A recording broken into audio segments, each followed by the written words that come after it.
Haven't seen me too much because John Biggs is here. John Biggs, if you don't know, John Biggs, former EIC at Gizmodo and the former East Coast editor at TechCrunch. He's joined Grit Daily. He's man in the podcast studio. So I get to grace the stage a second time today. But welcome to Grit Daily House. All right. Yeah, I'm told this is where all the content is at today. And that's for sure. We have 50 speakers on stage.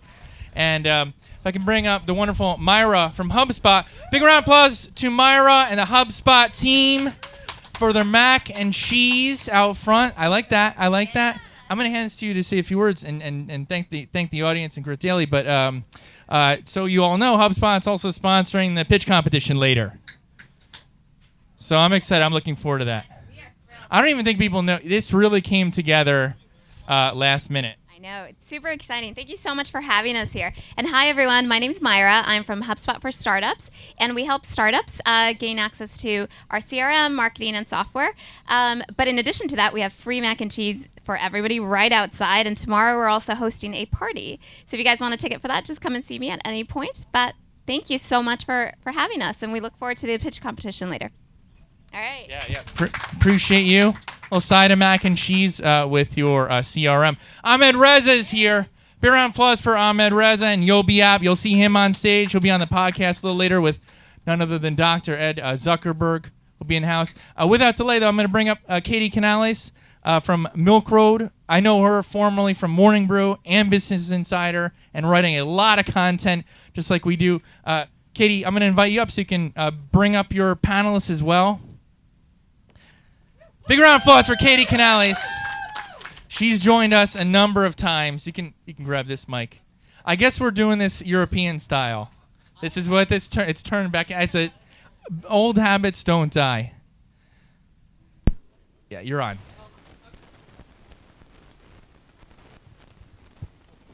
Okay. Hey everybody. Good to be here. Awesome. Okay, well, I'm going to let Michelle and Brett introduce themselves. Why don't you guys come on up, grab some mics, and we can hear from them. Make sure they're working. What's up, everybody? Is it working? Testing. Oh, there we go. We're on. Perfect. After All right. you. We're on. Hey, everybody. Jordan, thanks so much for hosting Grit Daily. What a great morning. Great energy. Lots of people coming through. Great topics. I'm super excited to be here. Came in from Naples, Florida. My name is Michelle Jacobik. I'm the author of The Path to Profits, an entrepreneur's guide to having it all and still having a life, and the founder of the Envision and Thrive Academy for Entrepreneurs. Awesome. Brett Martin here. Great to see you all. And I'm the co-founder of Kumospace. It's a virtual office provider where remote teams show up to work. And also a founder and general partner of Charge Ventures. It's a New York-based $50 million pre-seed, seed stage fund. So if you're raising money or looking to start a company, love to hear from you.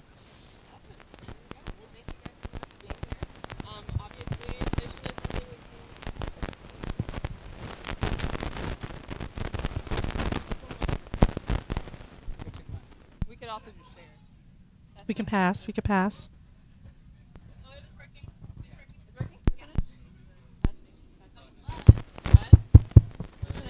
Thank you so much. I appreciate it. All right. Can y'all hear me? We're good? Okay, cool. Awesome. Okay. Well, we're going to be talking today about inflation and startups. We've been seeing the I word in headlines for a couple of years now. But specifically, tell us how startups, fledgling startups, have acutely felt these problems. You know, when you're trying to get your business off the ground, what are the specific pain points they've been feeling?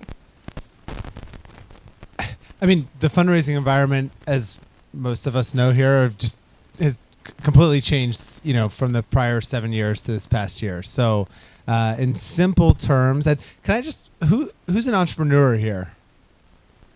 All right, perfect, right? Who's fundraising or thinking about fundraising this year? Okay, less hands, right? But I like the bravery back there. So just in really simple terms, like the main reason the fundraising environment has changed is inflation has gone up.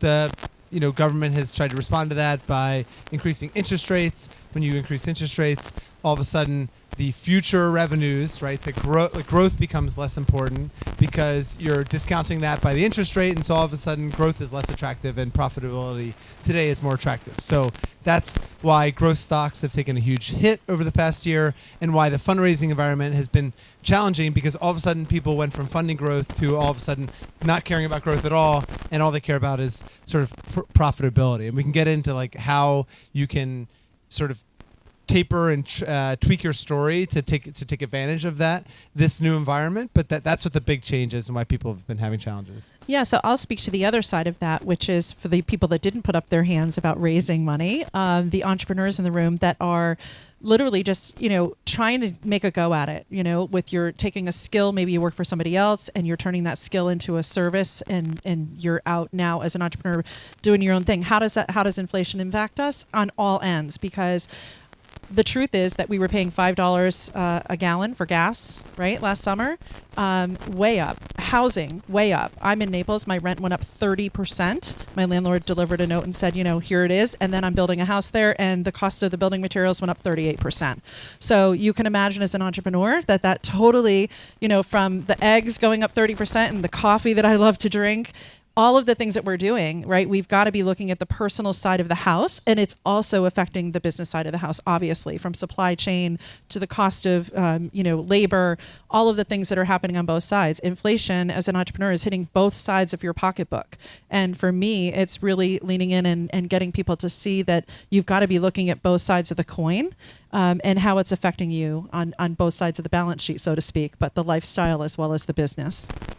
For sure. Testing. Can you also hear me? You mentioned a second ago, startups can kind of change their story to adapt to the environment. What did you mean by that? Well, who's been paying attention to the SVB meltdown? Yes. So as we all know, VCs are pack animals and basically just follow. And so, the weird thing about a bank run, it's kind of like self-fulfilling. So it's just an example of like the groupthink of Silicon Valley. So like everything changes from, okay, you have to be growing as fast as possible to now you have to be able to show profitability as fast as possible. Why? Because no one wants to fund burn. So like before, people didn't care about burn. All they cared about was your top line growth.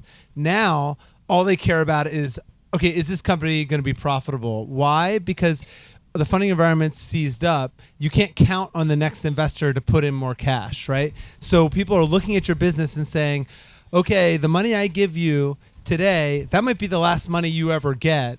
Can your company become profitable with this? And so the story has changed. So, what I see is a lot of entrepreneurs, they're like, wait, but I'm growing really fast. I have $6 million in ARR.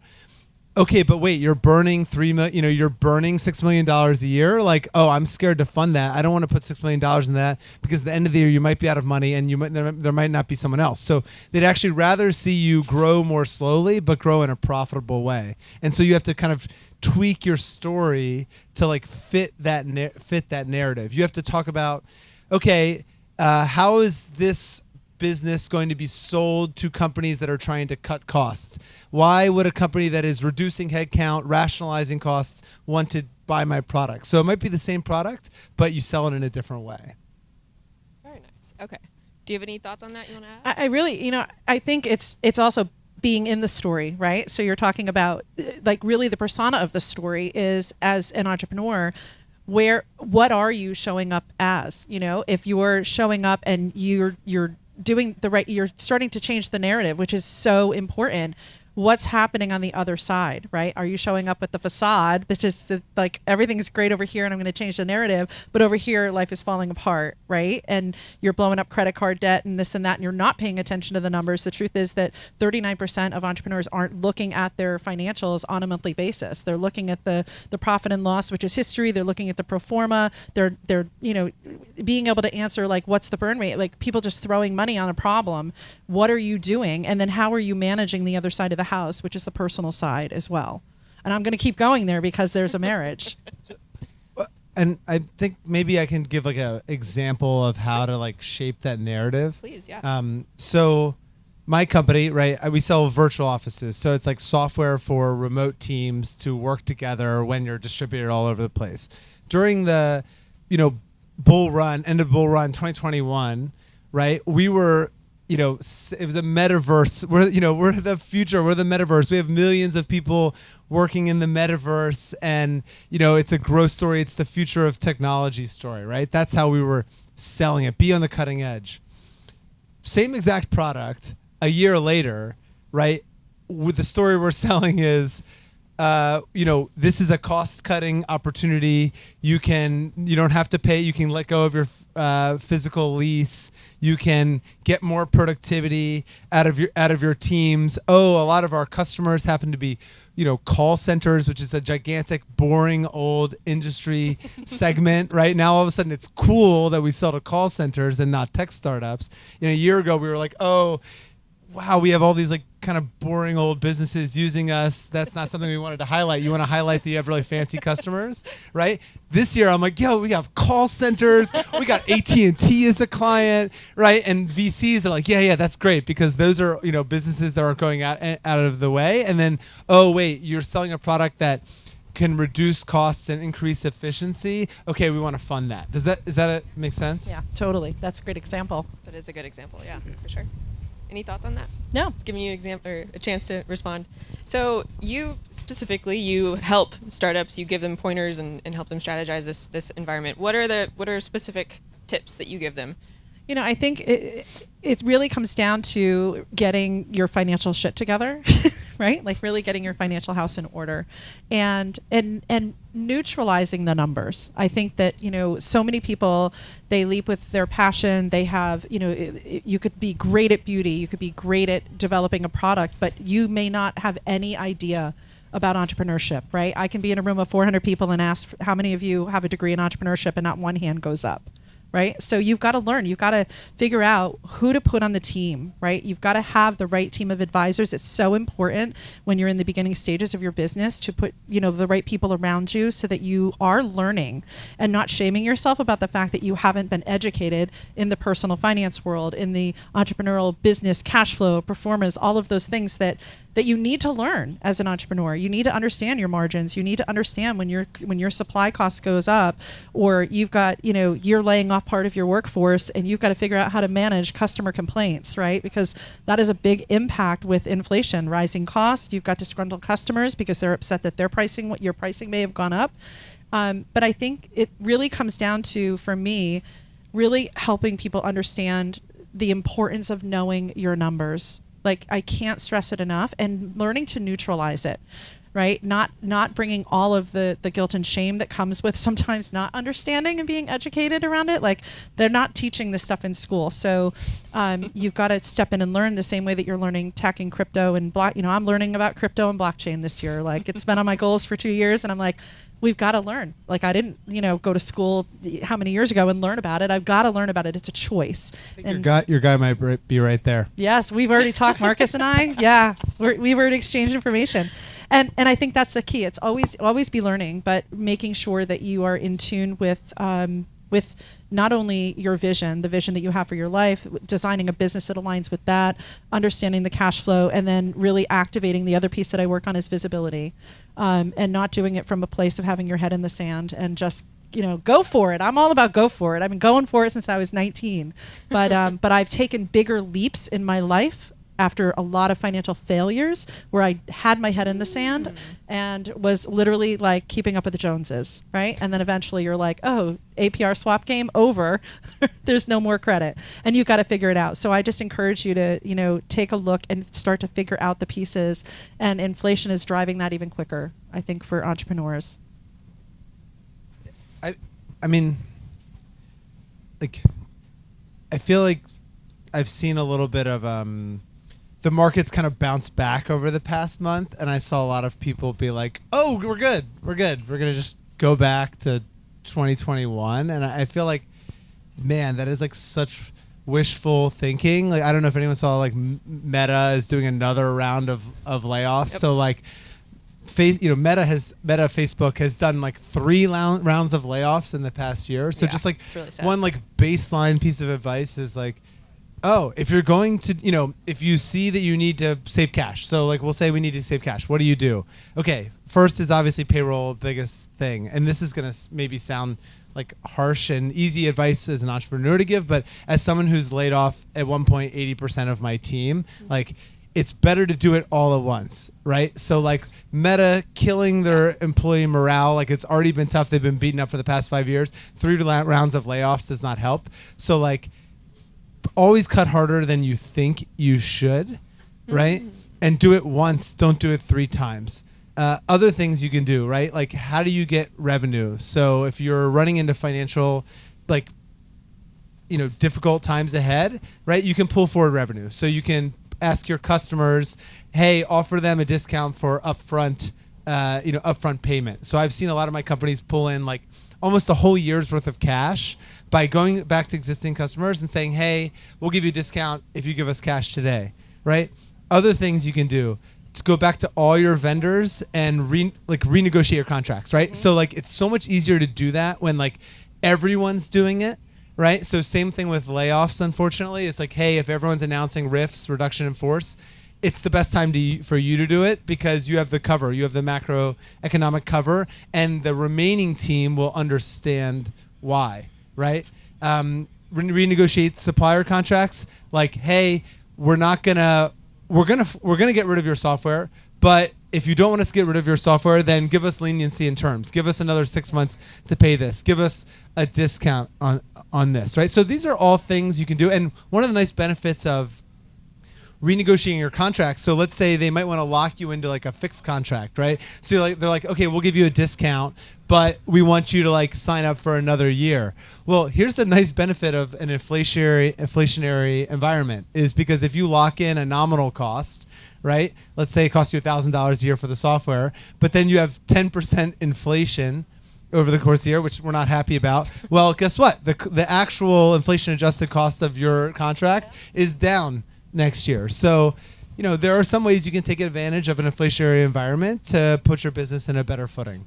Is that is that like, No, I is that love too obvious? this. Is that too tactical? Just trying to. So useful. Okay, it's cool. so useful. Nice. And I'd love to add to that too, because I think Please. this is really what, when we're talking about inflation and how do you, go up against it, it's like, you've got to get better at what we're doing. So I love that you're giving really tactical advice. And I think for me, it's the same thing. It's like, if you've got customers that you've done really well for, like we've had success with you. Are there 3 more people that you could introduce me to, right? It's back to basics. And if you've got a disgruntled review, if you've got a bad review, hit it head on. If you've got a situation, I had a situation last week with a Meetaway. Has anybody used the Meetaway speed networking platform? Yeah, they're 2 years in. Phenomenal. But we had some real issues with our networking, the school, the academy, where people come in and network from around the country. It's a speed networking platform, and things were just broken. They weren't working. And I'm up for renewal, right? So, that annual subscription's up, and I sent a message and said, here's all the things that are happening that seem disconnected. And the founder called me. Like, he called me, and I thought, this is what you do in these inflationary times where people are trying to decide where they're going to spend their dollars, right? And there's less dollars to spend. Get in front of a bad review. Don't put your head in the sand, and really be in relationship with your customers. Be in relationship and ask for referrals. Get out there, and I always say, we where's the fortune? The fortune is in the follow-up. Go back to the basics. I teach a 10 by 10 by 10 contacts by 10 a.m. every 10 weeks. So if Katie and I meet today and we have an opportunity to, connect, we set a follow-up. Guess what? By 10 o'clock every single day, Monday through Friday, I make 10 connects and then rotate that through our CRM. If you're not doing that, then your visibility is down, your relationship building is down, and this is the time to amp that up. Very good point. Yes, I love all of that. Talk a little bit about marketing when you're trying to figure out where to put your dollars. Community is a huge part in building up your business. If you are going to advise a startup to kind of cut down on that, what are the impacts of that? So I have a whole chapter on this in my book, The Path to Profits. It's the grow chapter. People think it's about growing, spiritually, holistically, all of that. It's like, no, it's about growing your visibility in your business. And I think that there's so many places where, from a marketing perspective, again, you don't dial down, you dial up. But there's so many places where you can get free press, and it isn't. Listen, there's a lot of pay to play, and I think you've got to be really smart. The head of Entrepreneur Magazine yesterday put up a post and screenshotted that this is what was going on and was calling it out. And the truth is that if it's not aligned activity that's really going to make a difference in your business, you should be thinking long and hard about the investments that you're making. But there are ways to build with the press, build relationships, like truly build relationships. My book ended up in the Grammy gift bags 4 weeks ago, and it wasn't because I had it on my vision board. It was because of a relationship with a journalist who then said, I loved the book. I recommended it to this company. I went through the whole process, and it was it was relationship building. I didn't pay for that. I invested in that relationship. Things like going back to your alma mater. People forget, like, there's class notes. Like, send in the class notes. Go to your alma maters, high school, college, wherever you were educated, and put in the class notes that there's something exciting happening in your business, and get the eyes on your business. Tell your story as many places as you can. Get on podcast and literally just amp up the marketing game. And I think not throwing dollars that need to be going to payroll and the things that are going to keep your company afloat. Get creative, get innovative. Like, this is the time to innovate. Great points. How would you recommend approaching the press? Just to turn the tables here. No comment. Not sharing her secrets there. I think as good advice as I can give on marketing is, word of mouth is still the major thing that drives business. Like, even if you our company has a viral product, like we have video conferencing software essentially, so people have to invite other people there to use it, and yet we still have probably just as much traffic come in from like legit word of mouth, people sharing with each other. When I hear customers, I think the current, like, most scalable, probably cheapest channel right now is TikTok. People are getting like amazing CPMs, cost per 1,000 impressions on TikTok, and what they're doing is they're just literally reaching out to influencers. Mm-hmm. And an influencer does not mean Kim Kardashian. Like, this is actually the confusion about influencer marketing. People think that, like, you have to pay Kim Kardashian $1 million to, like, tweet about your software. Actually, no. What you really need to do is go find 50 relevant people that are tweeting about whatever hashtag. In my case, it's remote work or productivity or venture capital. Right. Yeah, in your case, it might be personal finance or small businesses, entrepreneurship. Right. Find the people who are just talking about that naturally, have found an audience, and literally, like, email them, tag them, DM them, and then say, hey, like, you're talking about something relevant. Maybe you'd like to try our product, and we'll give it to you for free. That's the cheapest way to do it. And then other ways, like, okay, here's a quick influencer marketing tip: is what you do is you pay them a upfront fixed cost to do a post to cover their cost of creation. Right? So it's like, hey, they're going to have to spend some time. They're going to have to make a post, whatever. So you pay them up front. And then what you do is you pay them performance based on how it does. And so what this lets you do is, with the micro influencers, most of them are not going to hit. They're going to make a post. It's going to have a few hundred views. It's not going to actually cover your costs. But if you do that with 50 people, someone will create some viral content. That content will go crazy. You'll get tons of impressions. Yeah. And, for that person, you're actually going to have like an incredibly ROI positive campaign. And so when you average it out across the portfolio, you'll actually end up, with a very low cost of acquisition. So does that make sense? Portfolio approach, reach out to lots of influencers, get them to create content. Most fail. One goes really high. The average of the portfolio is actually a good cost per acquisition. I love that. That's great advice. Tactical. This is the tactical team. I don't know. Everyone said they're an entrepreneur, so I don't know. You're probably trying to get cheap downloads, right? Or purchases. I don't know.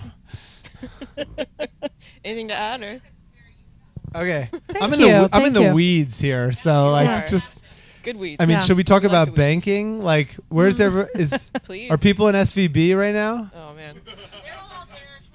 Yeah. Yeah, let's not talk. It's like literally happening right now, so I don't know. Everything's changing by the hour. Get hours. into a major bulge bracket bank.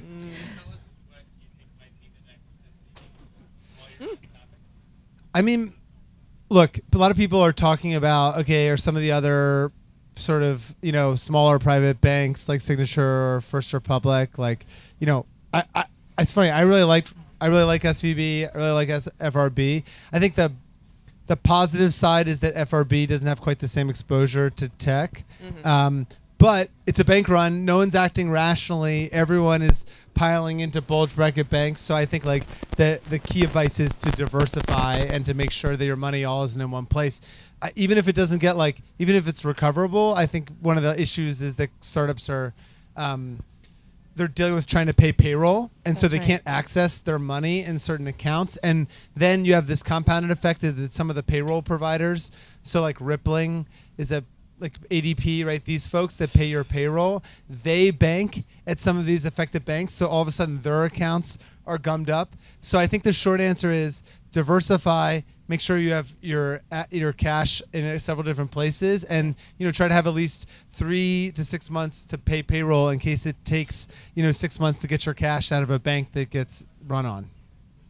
I know it's depressing. Sorry. It totally is, but that's a great answer. No, it's such a great. Yeah, I'm just going to ditto that because it's absolutely the truth. Yeah, diversification, making sure that you don't have all of your eggs in one basket, that you've got the protections of the FDIC. Like it's stuff that we're like, we're good, they're good, they're solid. Well, nothing's solid today. It's just asymmetric risk. Yes. And then the bigger thing here is like you've got to be diligent, but don't get stuck in the fear, right? Like you've got to get up and keep moving and innovate, and just we learn from these things. Like this isn't the first recession we're hitting. It's not the first time we've hit inflation. It's not the first time the pandemic was the first time, but shit, we made it through that. So and how do we do it? Innovation and figuring things out and tightening up and leaning in, and most importantly, you're here in this room, right? So for me, when we have an opportunity as entrepreneurs to come together, the thing that you should be doing here today is asking somebody, what's the problem that you're trying to solve? Because the truth is that you've already solved a problem that somebody else here has. So when there's an opportunity in a room like this, where Jordan's pulled everybody together, it's an opportunity for you to say, I have a problem that I'm trying to solve, share it while you're here, and see if somebody has a solution or has been there before that can give you guidance, because that is the value of what we're doing today. That's a great way Teamwork. to wrap up. Yes, I love that. Yeah. Round of applause for our panelists here. Yeah. Thank you, guys. Thank you.